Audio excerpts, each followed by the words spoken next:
So, Colin, I usually teach the introductory marketing course to my MBA students, Yep. which means I get them their first semester, which is great. They're all energetic. They're excited to be back in school. They're slightly terrified, which is a nice place to be as a teacher. Got these malleable minds. But that also means that I get a fair number of students coming to me during office hours, wanting to chat about career advice, and they want to know what should I be doing, what should I consider, Sure. how should I be preparing myself. And so I thought that I, of course, give them the wisdom of the ages. Of I course. always steer them right, but I thought you might also have some advice that you could share. So I thought that we could do an episode where we talked about career advice and how to manage your career and kind of best ways to prepare yourself to step right as you move on and up throughout your working life. Yeah, I think this is basically just you're saying you're an old bloke. That's true. Yeah. And you seem to have done okay. Yeah. What would you do if I was somebody starting afresh? Then how old are these people that come and talk to you? Gosh, my MBA students are usually mid-20s to early 30s. Right. So they've been out of undergraduate for a few years. They've worked, and then they come back to school at that point. Right.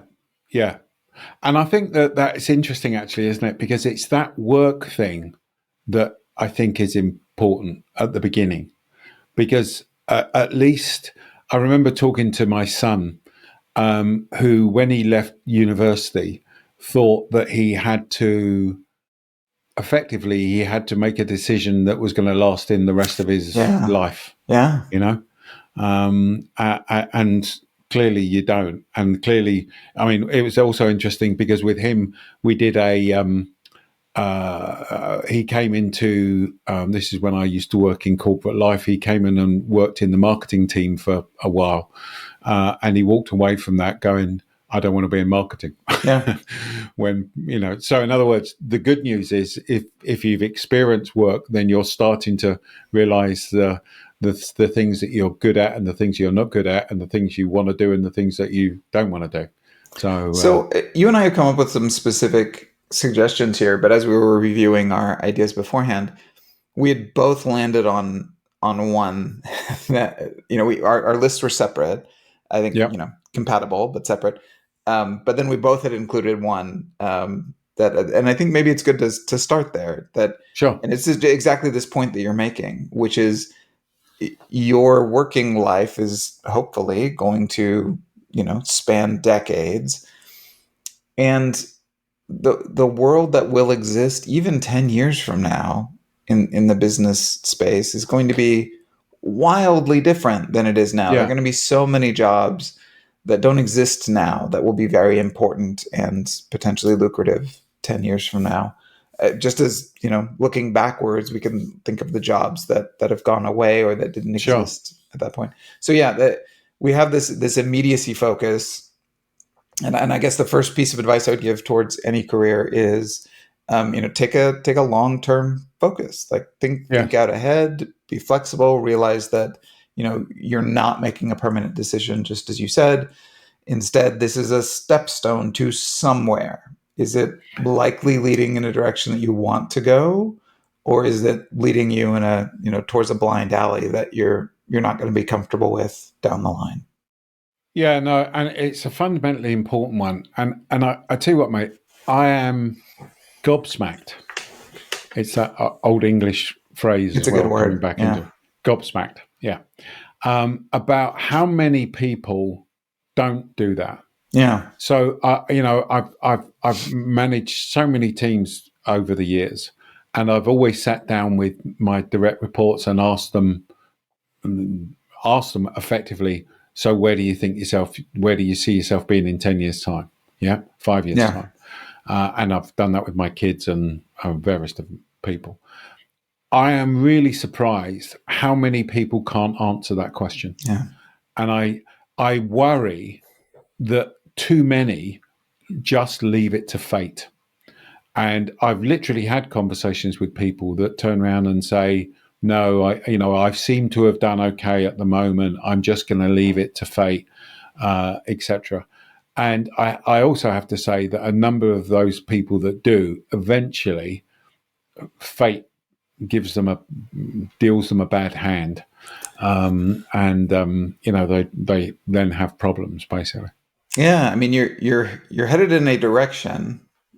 Is it a direction that you're choosing, or are you just kind of letting the winds of fate, buffet you one direction, one way or another? And I think you're generally better off if you're aiming towards something. Careers Yeah, build, and if you're kind of moving from one thing to another haphazardly, you're building a lot of kind of like small towers instead of building towards. And it's hard to build towards something by accident. Um, yeah. So let me give you an example of what I did. I'm not yeah, saying that this is right, but I think that when I've spoken to people about this in the past, it seems to resonate with people. So when I was in corporate life, I set my sights on becoming what was at that point called a general manager. Okay, so it's like a CEO of an organization. yep, Okay, and I was worked in telecom, so it wasn't the CEO of, AT&T or something, but each individual right, areas have their own. So, so I wanted to become a general manager. Now, for me, there's a hint in the phrase general manager, which means that you are a general manager. Yeah. And I'm you not really going to put get that into. together on your own, didn't I you? did. You Yeah, can tell how clever I am. yeah. Um, yeah, I'm I'm not going to get into the. gobsmacked. Well done. I'm Yeah, teaching you some English. I'm not saying I'm not going to debate the word manager and leader and all the rest of it, but the point I'm trying to make is this: what I then did was to turn around and say, okay, I'm currently in sales and I had been in sales for, I don't know, 10 years, something like that. I'm now going to move into training because I think people development is an important aspect to learn and training is an important aspect to learn. I'm now going to move into marketing and I moved into marketing for a couple of years. And then I moved into customer service. Okay. So, not saying to people that that's what you should do, but I effectively had that route planned out beforehand and said, this is what I'm going to do. I gave myself a window of 18 months to 2.5 years to move jobs. So I knew when I started the new job that I would probably be there between 18 months and 2.5 years. I have to say, I didn't tell my boss that the new person I sure, was moving sure. into. But I went in there to go, I am here to learn Yeah, effectively. That's what I'm here to do. I am here to learn. I've clearly got to do, and this is another piece of advice that I would give somebody. And this goes back to what my dad said to me. My dad said to me, he said, if you want to get on in business, son, he said, the thing you've got to do is just do a good job. He said, because everybody will then want you. Okay. And in this context, what I mean is, so I'm here to learn. I've also got to do a good job. Yeah. So I've got to produce the results and I've got to be seen by you as doing well. But that is only a stepping stone to the next level. So that's what I would mean by a plan.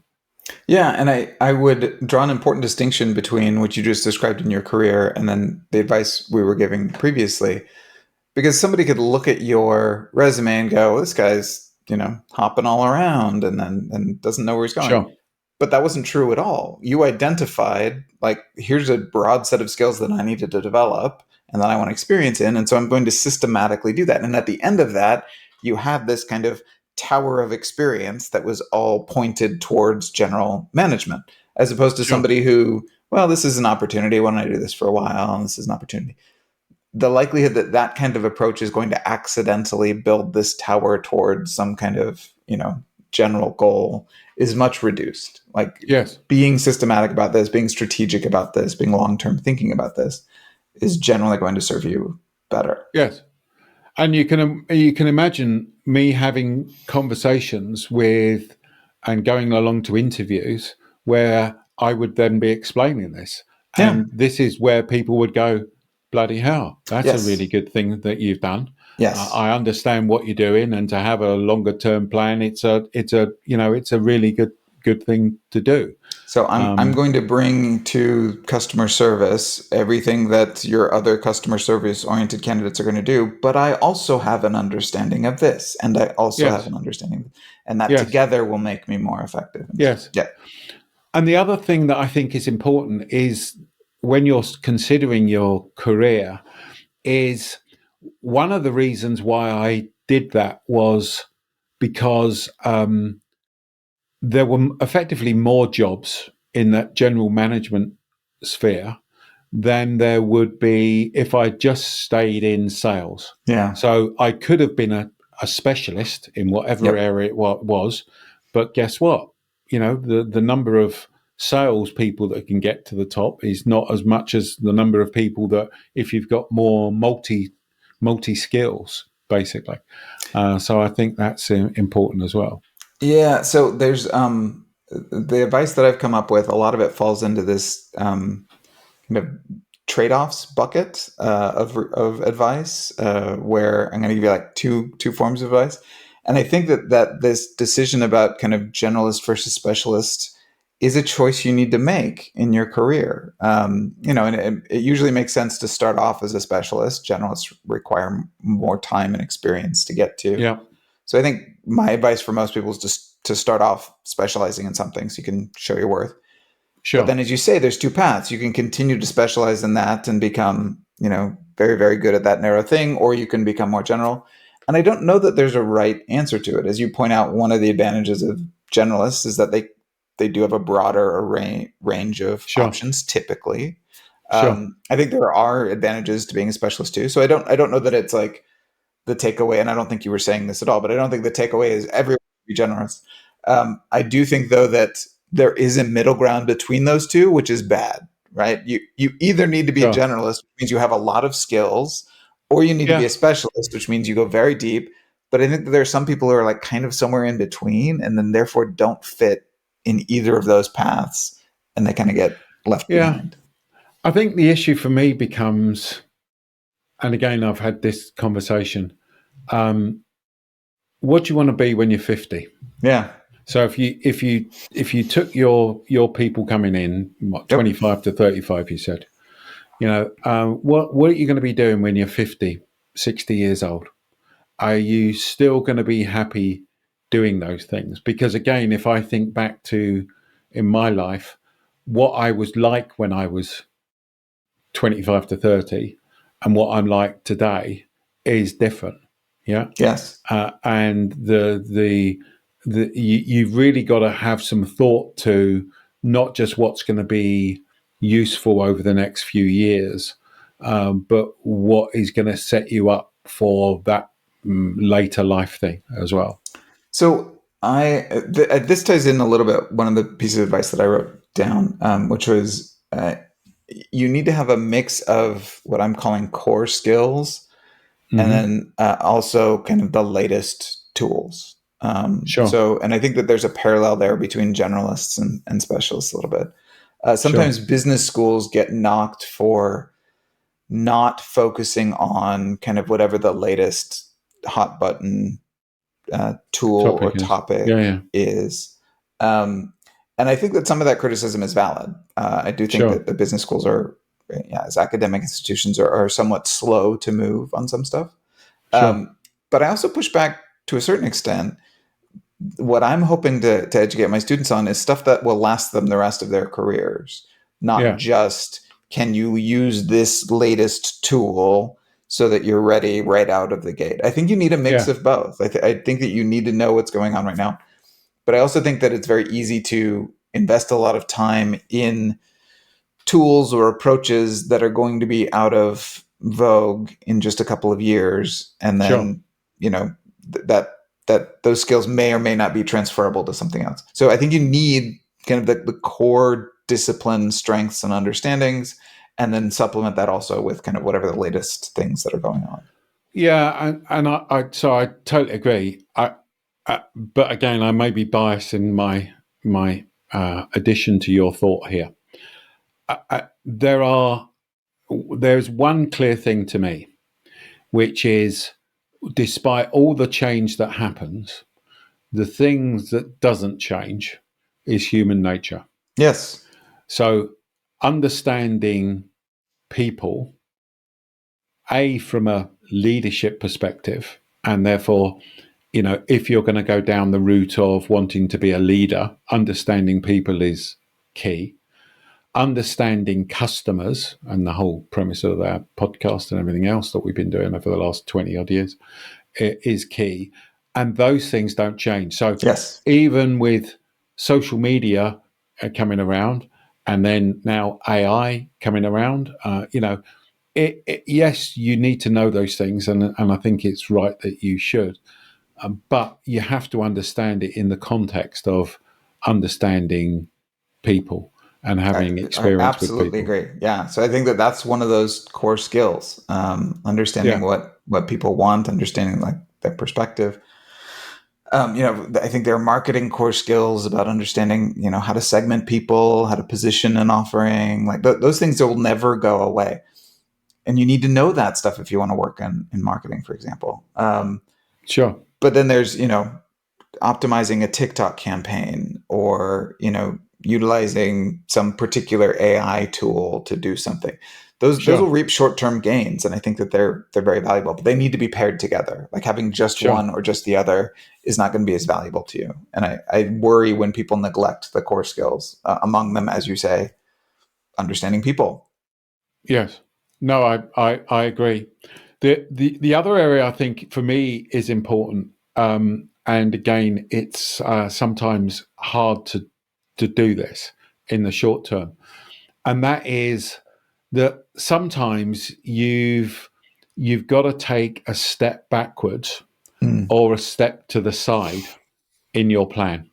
So, again, give you a live example. I was in sales. I sort of started my main career off in sales, and therefore I was earning a basic Yeah. salary and commission. Okay, and then I went into training. I took a pay cut, Yeah. pretty substantial pay cut, and it was tough to do it at that time. I think I was 30 odd at the time, and therefore just had a young family and everything else. But I did it knowing that it would pay me dividends, or hoping that it would pay me dividends in the future, and I haven't regretted it at all. But and here's the difference, though. I think, mate, as long as you're in control of that move, again, I've seen people go, "Oh, well, it's okay. I've just been demoted, or I've just moved to this position, and it's a sideways move, but it's okay because," and then they start justifying it, Yeah. as opposed to you're in control of it and you've done it for, for the right reasons. I think that's important. Well, it goes back to what we were saying before. Like, are you building a portfolio of skills, and that may Sure. require lateral moves, or even sometimes stepping back a little bit in some certain ways? Or are you just like going where the current takes you? And one of Yes. those is strategic, and one of those is not.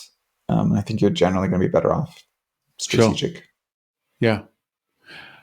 And I think the other part for me here is that what you need to sort of realize is that as you're going around to these different locations, that you quickly find what works and what doesn't work. So I was chatting to my son the other day, um, and my son is currently at a company, and he just left about 6 months ago. I'm trying to avoid saying the company names. He left another company where the culture of the organization was awful. Yeah. Okay, Yeah. when he was in that company, I kept saying to him, "You can learn. I know this is bad for your son, but you need to learn from the things that they're doing here that are making you so annoyed, Yeah. yeah, and so many other people are leaving, yeah. You need to understand that those are the things that they shouldn't be doing, and therefore you shouldn't do, yeah." And I had a chat with him a couple of days ago. He But by left the there way, about that's six. that's what I tell my kids all the time. As a bad parent to you, I'm still an example. Like, you can still learn from me. Figure out what Yeah, you want to do absolutely. different. Why am I not surprised about that, mate? Yeah. No. Yeah. Have I ever told you about being a podcast host? Have I ever talked to you about that yet? I mean, it's a good point. You're a bad podcast co-host. I still learn a lot from you, Colin. Like, thanks for putting a bow on that. I appreciate it. Yeah, yeah. I'll set them up. You knock them down. But so the point being, again, that you may be going into an area, and you may turn around and go, "I really don't like this. This is Yeah, horrible." The good thing is you've learned that it's not very good and you don't like it. Or if you've got a bad boss, I really don't like my boss. They're a pain in the neck, or they're awful in the way that this team is run, or whatever it may be. Yeah, that's fine. What have you learned about it? yeah. Because that is, you are going to come across that scenario, and you've got to look at it in through the right lens, and then make sure you use the bad experience just as much as you would use the good experience. I love that perspective. We're all going to suffer in life, and some of that's going to be at the hands of other people, and some of that's going to be in work scenarios. Without detracting from how difficult it is, and how awful it can be, is there anything you can take out of it as you Yes, move forward? yes. Have you got any more?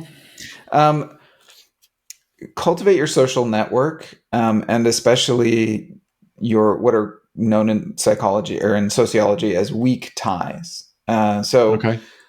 LinkedIn has made it easy to keep in touch with people and kind of grow that network in that way, and that's great.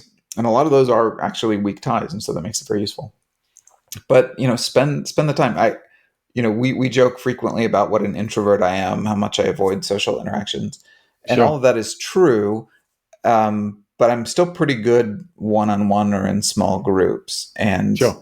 keeping in touch with people and keeping those alive. And I don't do it for any kind of tactical advantage. I do it because I genuinely enjoy these people. But the research is pretty clear that some huge proportion of career success can be attributable, at least indirectly, to the size and quality of our social networks. This is where you tend to hear Yes. about opportunities. This is where you get information. This is where you've got those cheerleaders who are kind of promoting you behind the scenes. And so, manage your reputation among your social network. And again, don't be predatory about this, but like Sure. try to genuinely cultivate being a good person. Help Yes. other people when you can. Be generous with your time within constraints. Sure. Uplift other people. All of those things pay real dividends in your career and should not be neglected.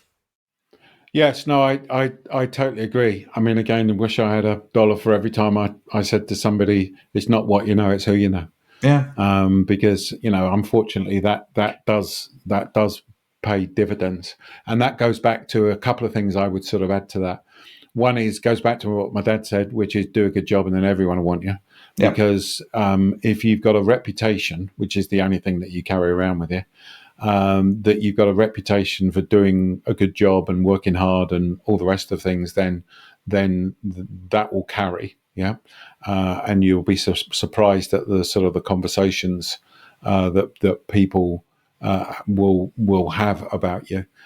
I think the other thing for me is that if you're carrying around I always think if you carry around a bad reputation, how difficult it must be Yeah. to try to get a better job.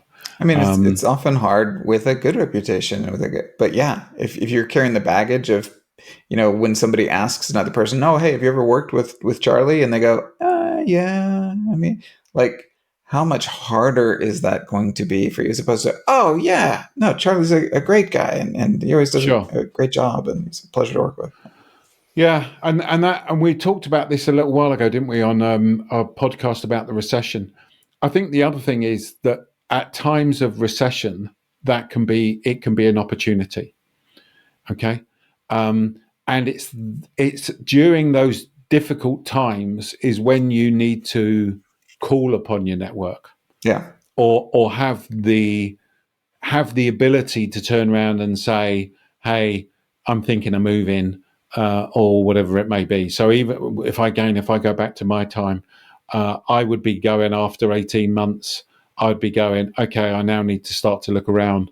I'm going to let people know that I'm not in any hurry, Yeah. but actually, this is what I want to do, and this is the sort of area that I'd like to work in. So, I do think that cultivating those ties is important, and ideally, I clearly love all the social media and everything else, but there's still nothing like Yeah. personal ties and going to conferences and meeting up with people personally and building those ties. Absolutely. Any others from you? Yeah, let me look down my list. Oh yeah, big one. Um, Understand the politics, and you need to then make a decision. Are you going to play the politics or are you Mm. not? And if you're not very good at it, don't. Okay. But the higher you get up the ranks, the more the politics becomes important. Okay. And I know you'll know that when I was in corporate life and I got up to these dizzy heights, having 3,500 people working for us, people used to say, "What do I do?" And I used to say, "I play chess," Yeah. because I felt like my life was just playing politics. Yeah. Yeah, it happened to be a highly political organisation, but no matter what size of organisation, there's politics. You know, Yeah. I mean, the academy has a reputation for being very political in those ways. I think that where I'm at is definitely not as toxic as some stories that I've heard. sure, But they're even, and politics may have a negative connotation, but there's also, you can call it just protocols. Like there are ways that things are done, and sure, you know people who respond better when approached in a certain way than in another way. And so I have junior colleagues to me approach me from time to time saying, "Hey, I want to get this thing done. Do you think I should talk to this person about it or that person, or should I write sure. an email Yes, or in face to face?" And I do the same thing. I will go to senior colleagues of mine and seek out the same type of advice. yes, And so even if it's not like a really toxic political organization, there's still advantage to be had in knowing which way the winds blow and knowing what are like the yes, easiest paths to take to yes. get something forward. But yeah, And like and I I love the chess metaphor. I think that's true in many yeah. places.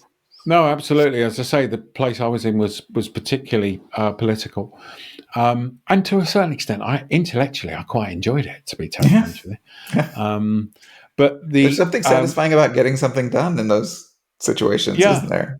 yeah, but one of the things it teaches you is a couple of things that we've already talked about. One of the things that it teaches you is the importance of a network, Yeah. okay, and human nature, okay. And what I mean is, so those conversations that you were just talking about having, I want to do this. Who should I go and talk to? How should I speak to them? Okay. Is it best I send them an email? Is it Hmm. best, are they more face to face?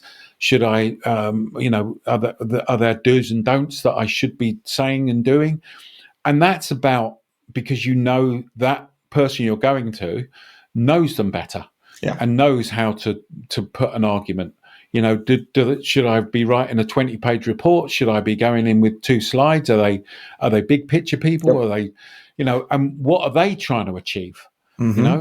What are their goals? How could you help them? How can the project that you've got that is important to you that you want to get launched, or the job that you've got, etc. And all those things. And if you don't understand the politics and what's happening and who the players are, yeah, and what they're trying to do, then you really do miss a trick. And unfortunately, the higher up the ranks that you go, the worse it becomes. I mean, even now as a consultant, there are organisations that I've worked in that I spend half my time advising our clients just on the politics. To be totally honest with you, Yeah. Yeah.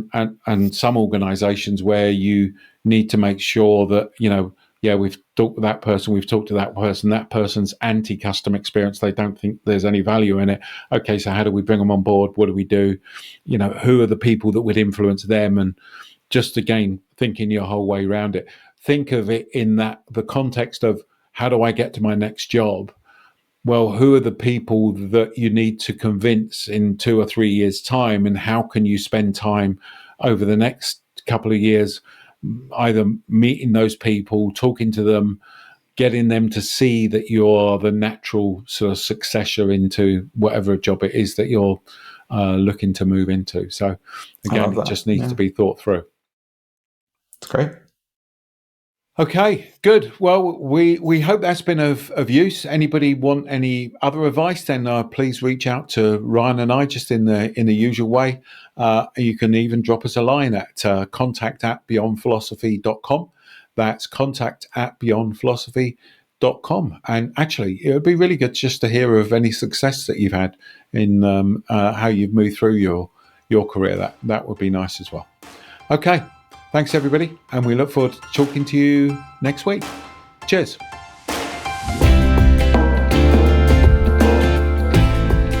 Thanks so much for watching, and if you enjoyed this video, please make sure you subscribe so you don't miss an episode.